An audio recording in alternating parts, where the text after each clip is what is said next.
मेरे प्यारे देशवासियों, नमस्कार। कोरोना के खिलाफ देश आज फिर एक बहुत बड़ी लड़ाई लड़ रहा है। कुछ सप्ताह पहले तक स्थितियां संभली हुई थी और फिर एक कोरोना की दूसरी वेव तूफान बनकर आ गई। जो पीड़ा आपने सही है, जो पीड़ा आप सह रहे हैं, उसका मुझे पूरा एहसास है। जिन लोगों ने बीते दिनों में अपनों को खोया है, मैं सभी देशवासियों की तरफ से उनके प्रति संवेदनाएं व्यक्त करता हूं। परिवार के एक सदस्य के रूप में मैं आपके दुख में शामिल हूं।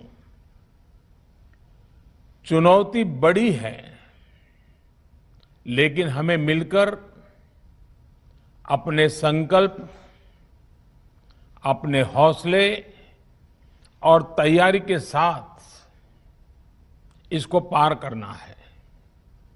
साथियों, अपनी बात को विस्तार देने से पहले मैं देश के सभी डॉक्टरों, मेडिकल स्टाफ, पैरामेडिकल स्टाफ, हमारे सभी सफाई कर्मचारी भाई बहन, हमारे एम्बुलेंस के ड्राइवर्स, हमारे सुरक्षा बल, पुलिसकर्मी, सभी की सराहना करूंगा। आपने कोरोना की पहली वेव में भी अपना जीवन दांव पर लगाकर लोगों को बचाया था। आज आप फिर इस संकट में अपने परिवार, अपने सुख, अपनी चिंता छोड़कर दूसरों का जीवन बचाने में दिन रात जुटे हुए हैं। साथियों, हमारे शास्त्रों में कहा गया है, त्याज्यम न धैर्यम विदुरेऽपि काले, अर्थात कठिन से कठिन समय में भी हमें धैर्य नहीं खोना चाहिए। किसी भी परिस्थिति से निपटने के लिए हम सही निर्णय लें, सही दिशा में प्रयास करें, तभी हम विजय हासिल कर सकते हैं। इसी मंत्र को सामने रखकर आज देश दिन रात काम कर रहा है। बीते कुछ दिनों में जो फैसले लिए गए हैं, जो कदम उठाए गए हैं, वो स्थिति को तेजी से सुधारेंगे। इस बार कोरोना संकट में देश के अनेक हिस्से में ऑक्सीजन की डिमांड बहुत ज्यादा बढ़ी है। इस विषय पर तेजी से और पूरी संवेदनशीलता के साथ काम किया जा रहा है। केंद्र सरकार, राज्य सरकारें, प्राइवेट सेक्टर, सभी की पूरी कोशिश है कि हर जरूरतमंद को ऑक्सीजन मिले। ऑक्सीजन प्रोडक्शन और सप्लाई को बढ़ाने के लिए भी कई स्तरों पर उपाय किए जा रहे हैं। राज्यों में नए ऑक्सीजन प्लांट्स हो, 1 लाख नए सिलेंडर पहुंचाने हो, औद्योगिक इकाइयों में इस्तेमाल हो रही ऑक्सीजन का मेडिकल इस्तेमाल हो, ऑक्सीजन रेल हो, हर प्रयास किया जा रहा है। साथियों, इस बार जैसे ही कोरोना के केस बढ़े, देश के फार्मा सेक्टर ने दवाइयों का उत्पादन और बढ़ा दिया है। आज जनवरी फरवरी की तुलना में देश में कई गुना ज्यादा दवाइयों का प्रोडक्शन हो रहा है। इसे अभी और तेज किया जा रहा है। कल भी मेरी देश की फार्मा इंडस्ट्री के बड़े जो प्रमुख लोग हैं, उसके जो एक्सपर्ट लोग हैं, उनसे बहुत लंबी चर्चा हुई है। प्रोडक्शन बढ़ाने के लिए हर तरीके से दवाई कंपनियां की मदद ली जा रही है।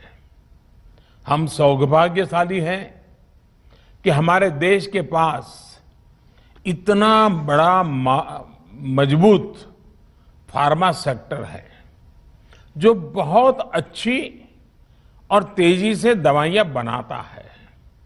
इसके साथ ही अस्पतालों में बेड की संख्या को बढ़ाने का भी काम तेजी से चल रहा है। कुछ शहरों में ज्यादा डिमांड को देखते हुए विशेष और विशाल कोविड हॉस्पिटल बनाए जा रहे हैं। साथियों, पिछले वर्ष जब देश ने कोरोना के कुछ ही मरीज सामने आए थे, उसी समय भारत में कोरोना वायरस के खिलाफ प्रभावी वैक्सीन के लिए काम शुरू कर दिया था। हमारे वैज्ञानिकों ने दिन रात एक करके बहुत कम समय में देशवासियों के लिए वैक्सीन विकसित की है। आज दुनिया की सबसे सस्ती वैक्सीन भारत में है। भारत की कोल्ड चेन व्यवस्था के अनुकूल वैक्सीन हमारे पास है।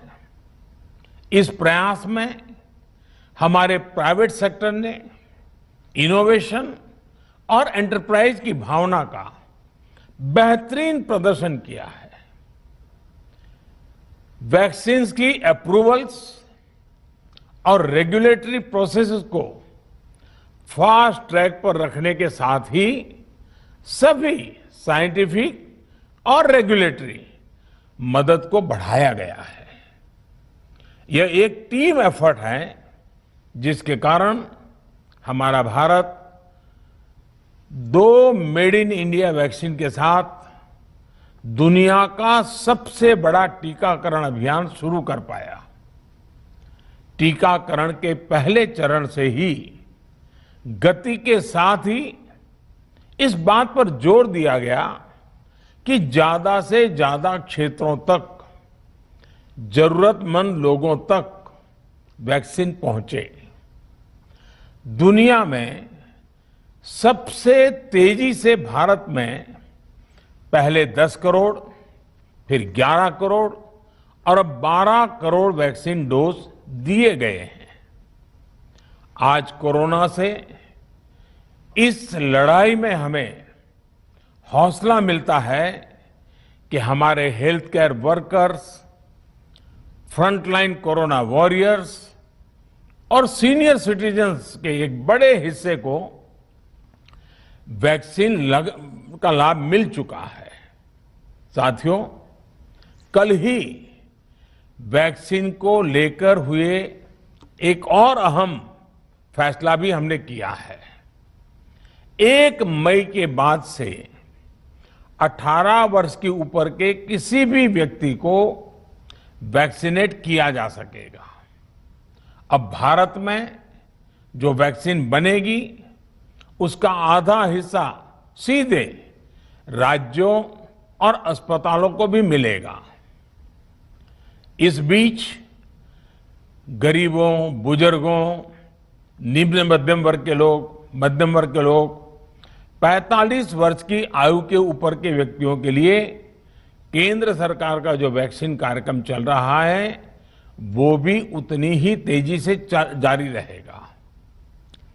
पहले की तरह ही सरकारी अस्पतालों में मुफ्त वैक्सीन मिलती रहेगी, जिसका फायदा, जैसा मैंने कहा, हमारे गरीब परिवार हो, हमारे मध्यम वर्ग, निम्न मध्यम वर्ग के परिवार हो, वो उनका लाभ उठा सकेंगे। साथियों, हम सभी का प्रयास जीवन बचाने के लिए है, और जीवन बचाने के लिए तो है ही। प्रयास से भी ये है कि आर्थिक गतिविधियां और आजीविका कम से कम प्रभावित हो। प्रयास का तरीका यही रखा जाए। वैक्सीनेशन को 18 वर्ष की आयु के ऊपर के लोगों के लिए ओपन करने से शहरों में जो हमारे वर्कफोर्स है उसे तेजी से वैक्सीन उपलब्ध होगी। राज्यों और केंद्र सरकार के प्रयासों से श्रमिकों को भी तेजी से वैक्सीन मिले लगेगी। मेरा राज्य प्रशासन से आग्रह है कि वो श्रमिकों का भरोसा जगाए रखे। उनसे आग्रह करें कि वो जहां है वहीं रहे। राज्यों द्वारा दिया गया ये भरोसा उनकी बहुत मदद करेगा कि वो जिस शहर में है वहीं पर अगले कुछ दिनों में वैक्सीन भी लगेगी और उनका काम भी बंद नहीं होगा। साथियों, पिछली बार जो परिस्थितियां थी वो अभी से काफी भिन्न थी। तब हमारे पास इस वैश्विक महामारी से लड़ने के लिए कोरोना स्पेसिफिक मेडिकल इंफ्रास्ट्रक्चर नहीं था। आप याद करिए देश की क्या स्थिति थी। कोरोना टेस्टिंग के लिए पर्याप्त लैब नहीं, पीपीई का कोई प्रोडक्शन नहीं, हमारे पास इस बीमारी के ट्रीटमेंट के लिए कोई खास जानकारी भी नहीं। लेकिन बहुत ही कम समय में हमने इन चीजों में सुधार किया। आज हमारे डॉक्टरों ने कोरोना के इलाज की बहुत ही अच्छी एक्सपर्टीज हासिल कर ली है। वो ज्यादा से ज्यादा जीवन बचा रहे हैं। आज हमारे पास बड़ी मात्रा में पीपीई किट्स हैं, लैब्स का बड़ा नेटवर्क है और हम लोग टेस्टिंग की सुविधा को निरंतर बढ़ा रहे हैं। साथियों, देश ने कोरोना के खिलाफ अब तक बहुत मजबूती से और बहुत धैर्य से लड़ाई लड़ी है। इसका श्रेय आप सभी को, सभी देशवासियों को ही जाता है। अनुशासन और धैर्य के साथ कोरोना से लड़ते हुए आप देश को यहां तक लाए हैं। मुझे विश्वास है जन भागीदारी की ताकत से हम कोरोना के इस तूफान को भी परास्त कर पाएंगे।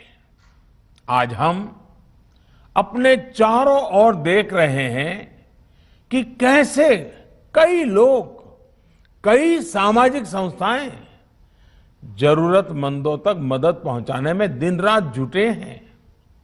दवाई पहुंचाना हो, खाने या रहने की व्यवस्था करनी हो, लोग पूरे मनोयोग के साथ काम कर रहे हैं।